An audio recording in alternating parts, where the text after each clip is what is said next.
Right, guys, let's move on to our next chapter, which is next topic, which is lock objects. Have you ever heard it? Lock Yes. object. What is a lock object? For example, when a user is manipulating a table for a program, then a lock object can be created so that no other user can manipulate this table while the other user is still manipulating the data or having it open. So, is lock object created by system or by user? This question now. I think by system. Okay, by system. So, can a user create a lock object?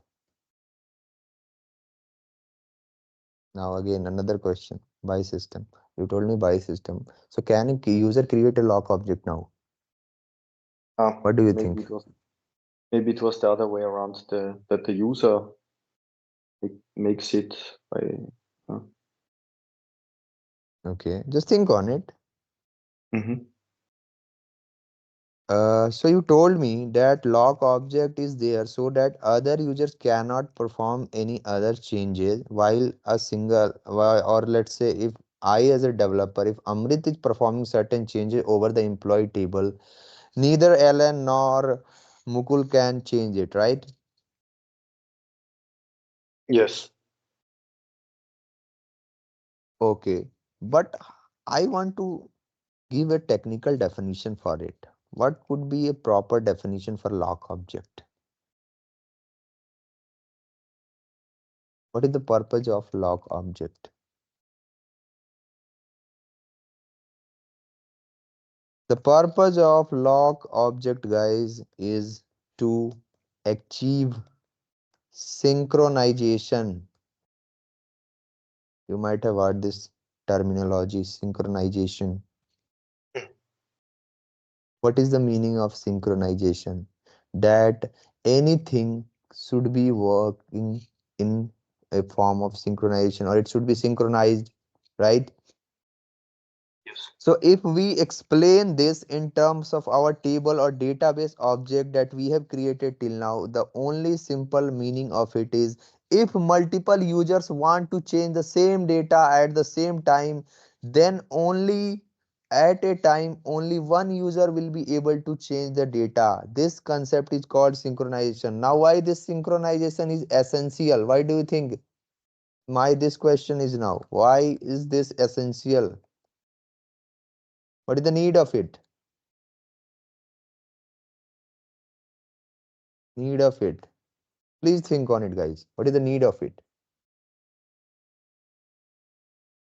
What is the need of synchronization, or what is the need of lock object? The answer was pretty clear that only Amrit should change the data. Neither Mukul nor Alan should be changing it. But the question is why? Why? For data consistency and to prevent, Yes. for example, two people trying to access it at the same time, this is not gonna work. So that's why we need the lock Let's objects. say I am changing the employee ID at the same time, and Alan is changing the employee ID at the same time. Again, Mukul is also changing the employee ID at the same time. Will my ACP system able to understand whose data should be saved? No, na. My No. SAP will not be able to understand whose data should be saved. So data will become inconsistent. So to maintain consistency, okay, synchronization is crucial, and this synchronization is crucial, and to maintain synchronization lock objects are there. Let me just show you, guys. Let me just show you. Whenever you open anything in change mode, whenever you open anything in change mode, it can be a table, it can be SM30 for maintenance purpose, a lock object is applied by the system. A lock object is applied by the system. Now once I have entered into this thing into change mode, no other user will be able to open this table in change mode. Okay. So if a lock has been applied, there will be a place where I will be able to see the lock entries, right? Yes, I think it was the transaction SM31, maybe. There is a place where I can see lock entries. Yes, there is. Please answer it. Yes, yes, What is there this is. place called? It must be through a transaction, I think SM31, 31. Okay. if I Mukul? remember correctly. No, not aware of this. Guys, that T code is SM12. Okay. Well, okay. SM12 is there to see the log entries.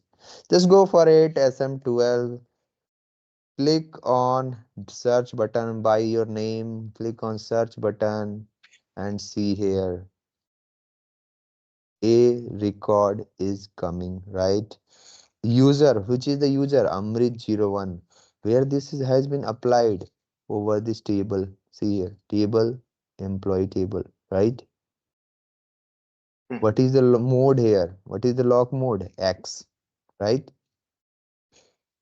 Here we have a lock mode called X now. mhm, I will explain each and every step. Just wait for a couple of seconds. So only recall as this particular row is coming here, right? Now if I will go to back button and let's just refresh this thing. Where is the refresh button? Go back and go for SM12 again. Click on the search. Can you see any entry here? Zero locks? no. No entry now. Again, I will Mhm. open this thing in change mode. Go for search. See one entry is coming. If I'll go and let's say I will open my SM30 and I will try to maintain my table, go for edit. Now click go for SM12 again, click on this search. Two entries are coming, right? Mhm, Because I have opened two things in change mode. That is why two locks I can see here. One in one lock mode is X and in the another one lock mode is E. So there should be some difference between them, right? There must be mhm. some difference over here.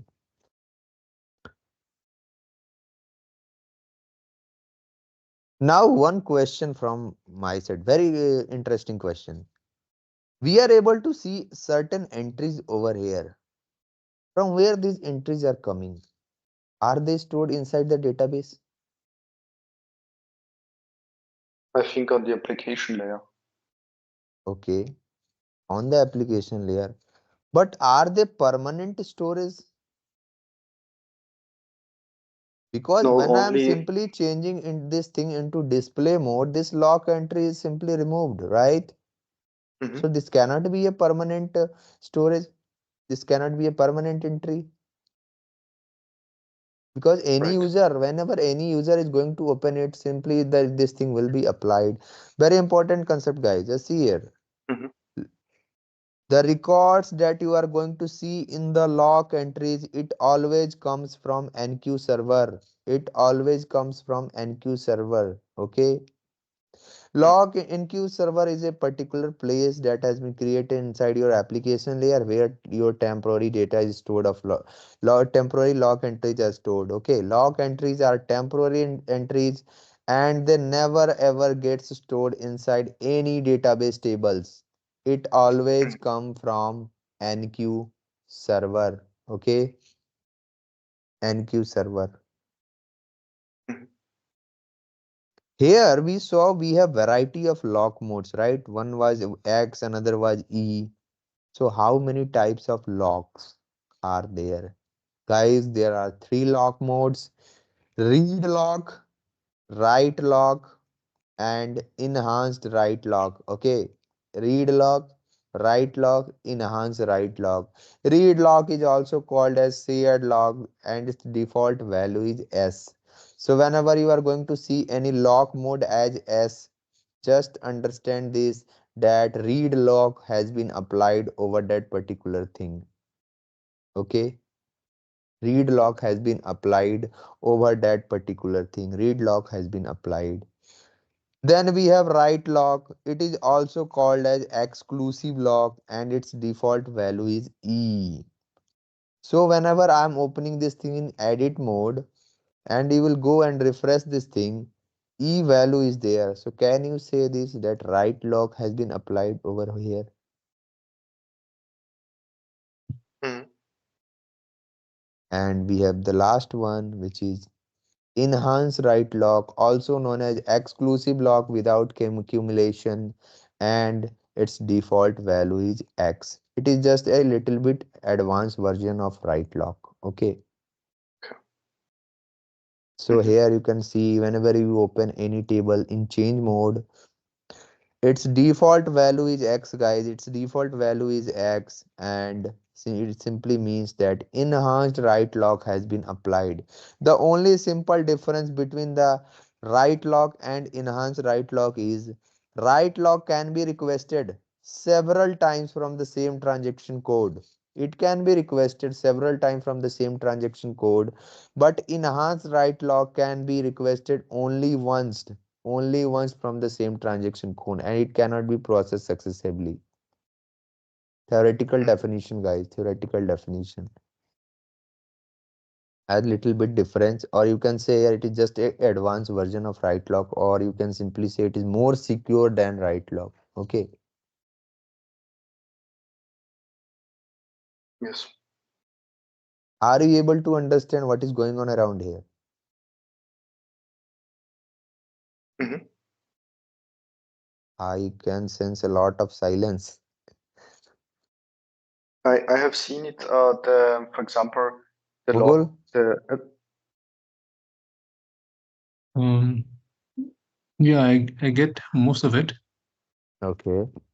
but the difference What is your between doubt? the difference between enhanced law, enhanced right, and the normal right. What does it mean that only once during a transaction? See, the situation here is we can create our own lock modes, okay, if you want. I will show you. So the here it can be requested several times from same transaction code. Like let's say there can be requirement in some complex project where you have applied a write lock. So write lock can be requested several times from same transaction code. Okay.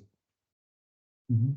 But this enhanced write lock is here. It is only say that your enhanced write lock can only be requested only once from a same transaction code. If you are using a particular transaction, you are calling this lock there, you can not call it again for enhanced write lock. This is very complex thing. When you might be implementing certain project there, you will be using it. Okay. For now, just take it as for theoretical. Hmm. Okay. Certain things take some time to digest. Okay, I will not say that just forcefully try to digest it. Otherwise, it will be messed up. Okay, give some time. Mhm. Okay, Mhm. Yeah. you guys, you can create your own lock modes. If you want to create it, you can create it. Just go to SE11. There is a very prerequisite for creation of lock modes. The prerequisite is, see here we have lock object, right? You can Ah, create yes. your own lock modes using this one. Okay, Mhm. using this radio button, you can create your own lock modes. But there is a prerequisite for it. Lock object's name always start with E. Okay, this is the prerequisite. The name of any lock object always starts with letter E. It is only for lock objects, not for other Um, ones. um, Amrit, if I make a custom block object, does it have to start then with C or is it always E? No, no, no. Its prerequisite will be E. After that, you will have to give a name G. After that, Ah, you will okay, okay. E will should be there for lock objects. Mhm. Mhm. Okay, E should be But there for lock objects. if I don't do it, do No, I get a then that will warning? not become a custom, na. Custom should always contain a Z value. This is the EZ. Just take it for lock object. You will go with EZ. Okay. Okay. Yes. EZ lock object. Let's say EZ lock object. Go for create.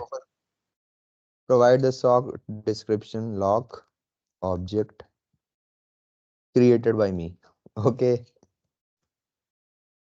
Click on save. Assign the package. Now, if you will go here, you can see a table section is there, right? Table section is there. And if you want to create any lock object for tables, simply pass your table name. Okay. Simply pass your table name and press enter. And see here in the drop down, we can see a lot of lock modes. Okay. For the system purpose. But for the developers, we only are going to play with the three of them: shared, write, or exclusive. Okay. Mhm. These things are not for our use. Nobody is going to ask you anytime. Only for system purpose, we should know only these things. So let's say I'm applying write lock. Now I will click on save button. I will assign the package. I will activate it. And now when you will go to lock parameter, see here, two fields will always come.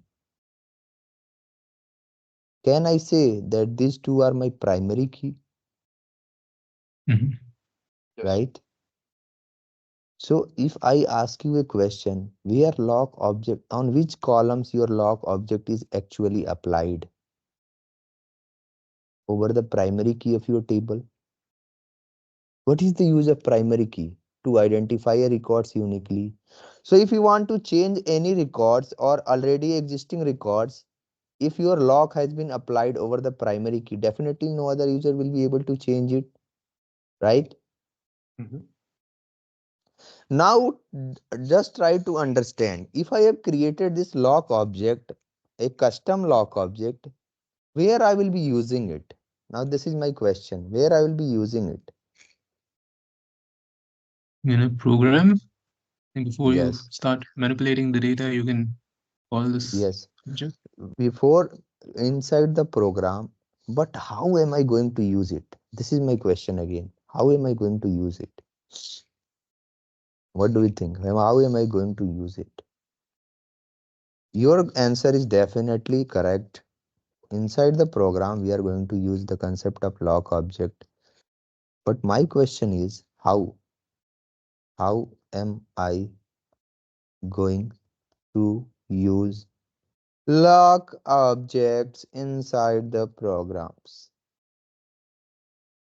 Okay, how am I going to use it? Maybe through a keyword within the editor. Okay, this is good keyword. Guys, whenever a lock object is created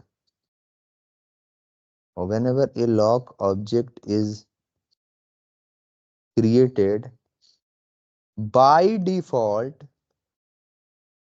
system creates two function modules. Have you heard this word, function module, Mhm. ever? Yes. What is a function module? It's a subroutine that's outside of your program that can be called. Subroutine. What is the meaning of subroutine? It's a program outside of your program. So you can feed it data and it will return some. It will perform some manipulation and then return it to Okay, your original program. Alan, don't try to make it too complex. Okay, just try to relate it easily. Did we learn programming stuff yet? No, na, nothing, right? So I just want you to explain this word, function. It simply means that it is going to function something, right? There will be certain Yes. function of this thing. So what system is going to do whenever I will create any lock object, by default the SAP system, SAP server will create two function module, enqueue lock enqueue lock and dequeue lock. So as Mukul has answered that we are going to use this lock object inside the program. This enqueue lock will be used to apply lock over our table, so that once I have applied the lock at that particular time, no other user, I mean it, no other user in any other system would be able to make any changes inside the system, inside the law, inside the table. Okay, because there is can be a possibility now when, let's say, I am executing my code and I am performing some change, at the same time another guy has simply opened the table and started to play with it, right? To avoid that situation, this concept comes that when you apply your lock object, a already enqueue function module is there. We are directly going to call it. For now, just understand this a section of code. Okay, a logic. I am going to ask this guy, is, hey brother, do something for me, and this guy is going to do for it that particular task. Okay.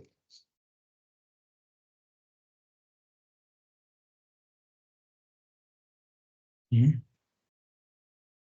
So I will use this enqueue lock. Once this lock has been applied, no other user will be able to play with the program. And once my task is done, I will use this another function module called dequeue lock created by system. I will simply call it inside the program to release the lock. Okay, to release the lock from the system, so that lock has been released now.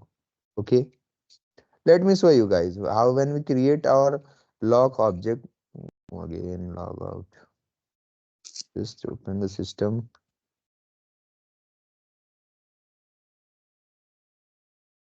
So whenever you create your table, whenever you create, sorry, lock object, what is the name of lock object? EZ lock object, right? Alan, can you tell me the transaction code for function module? Um, I don't know it by heart, Okay, unfortunately. no issue, no issue. We will see it now. SE37, guys. SE37 is the section. We will build our own a lot of function module. But for now, whenever we are creating any lock object now, system by default creates a enqueue and dequeue lock object. Just write here name enqueue, followed by underscore and followed by the name of your lock object. Just paste it here. Click on display mode and see it has been created, right? Mm-hmm. Request lock object enqueue and dequeue function. This is for enqueue. In the import part, you can see here by default enqueue mode or lock mode is E. Why is this E? Because here I have simply selected the right lock. If I will change it, let's say I'm changing it to exclusive, activate it again. Now if you will go back, click open it again in display mode, go to import bar. See here, it has been changed to X. Okay, so this enqueue function module is there. See here, by default certain logic has been written inside it, and when I will simply call this guy inside my program, because of this function module, lock would be applied over my table. Okay, and until and unless I am using its opposite one, which is dequeue function module, dequeue function module created by system, to release the lock from the table, nobody will be able to perform any changes. Is this thing clear? Yes. A little bit complex, isn't it? Mm-hmm. I think it's fine. That's good. If it is fine, then perfectly. If it is not, please try to ask it. I will try to answer it. Okay. So, is this sufficient or should we go for 5 to 10 minutes more? It's fine for I me. think I just have one question. Yeah. For the database technical settings below buffer, there was an option for log. Okay. Let me check it out.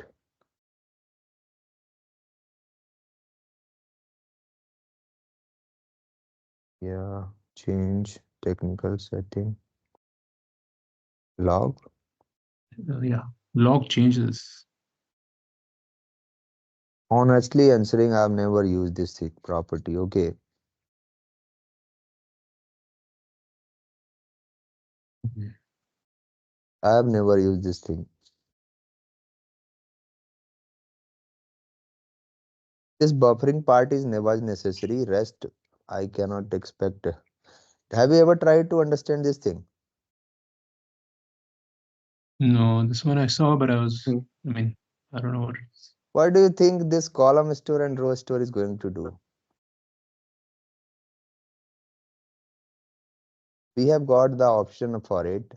Let's open a table. Okay. Let's say I'm opening a standard table, a VBAK, and go to technical setting. Go for this DB specific property. Will I be able to change this thing now here? No, no. This is a standard table, right? But for my custom one, I have got the options to select any one of it, right? What do you think Mhm. this column store is going to do? And what do you think this row store is going to do? This is a very important, and we did discuss these things in the first lecture of our ABAP on HANA concept. Okay, row store versus column store. You might would have heard it. Very beautiful concept. Row store versus column store. Earlier, when we were using the ECC system, every data we were using row store concept. Now we use the column store concept. Can you anyone explain me why? Why this VBAK table is using column store? Because this is a standard table, na? If SAP is using it, there must be certain reason, right? Mhm. So Mukul, I am giving you a task. Tomorrow I want you to explain it. Okay. Please try to find it. Okay. If you will find it, it is good. Otherwise, I will explain. Okay. Okay. And I'll just do one that. thing, guys. There are a bunch of everything there. I cannot answer every question. Honestly, a lot of thing is there. Because this is just 40 hours of training, I cannot expect me to answer why this thing is there, why this thing is there. Certain things you will have to find it from yourself also. I can show you a roadmap, how you can become a technical consultant. I can spoon feed you everything. You can see here from the very first lecture. I'm trying to, unless and until you guys are completely convinced, I'm not moving from there. Okay, but certain tasks you will have to do also. Okay, Just one thing, because yeah. Mukul mentioned the log data entry, yeah, or log No, no, no. changes, Log yes, changes. I don't know why exactly. this is used. I Please find I it. just I just looked it up actually, because I was interested myself, and Okay. if this is active, then you can monitor what users performed changes to the database in a way, and this is saved in the table CDHDR. So there you Okay. can There is a monitor. separate table for it. All Yes, right. there will be Which some table? table for the CDHDR. CDHDR, right? This one. Yes, Let's open exactly. it out. Change document This header. method. Okay. Okay, and CDPOS will be for change document positions. So CDPOS. All right. This guy is standard table. Another one, CD. CDPOS. Okay, CD pause. Yes. Right. Mhm. All right. So So here we there gave should the change be. document items. That was for header one and it is for its item. Right. So there in this table there should be value new and value old. Um, If certain change is being performed by the user, this mhm. gets stored inside the log. Yeah, that's what I just found. Okay, let me check. No error, activate it. Now, if I will go here and change, how will I be able to access its content? What should I pass here? Maybe you call this in this SE16 N, and then you put the table name and I think initially it'll be empty because no log was activated. Let's check Yeah. it out. ISO 16 and table name, right? Let's pass our table name here.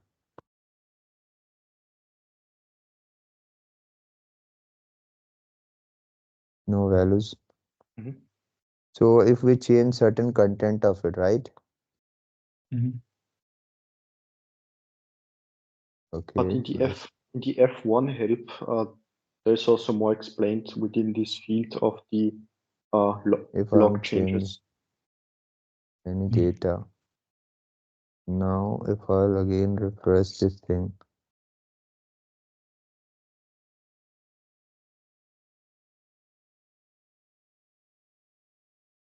nothing. Oh, Amrit, can you open the transaction SCU3? Because there should be a list of existing logs from what I just SCU3. exactly. Yeah. Okay, inside it. All right, this guy has been changed from SAP ABAP to SAP ABAP development.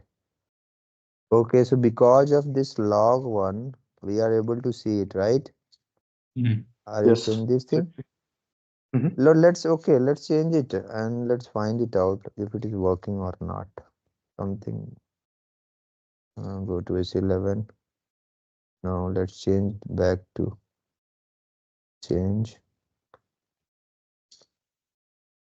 technical setting. Activate it. Now if I'll go and let's make some change to SAP ABAP. Save. What was the transaction code? This one. SCU3. Yeah. Plus one SCU3. Mhm.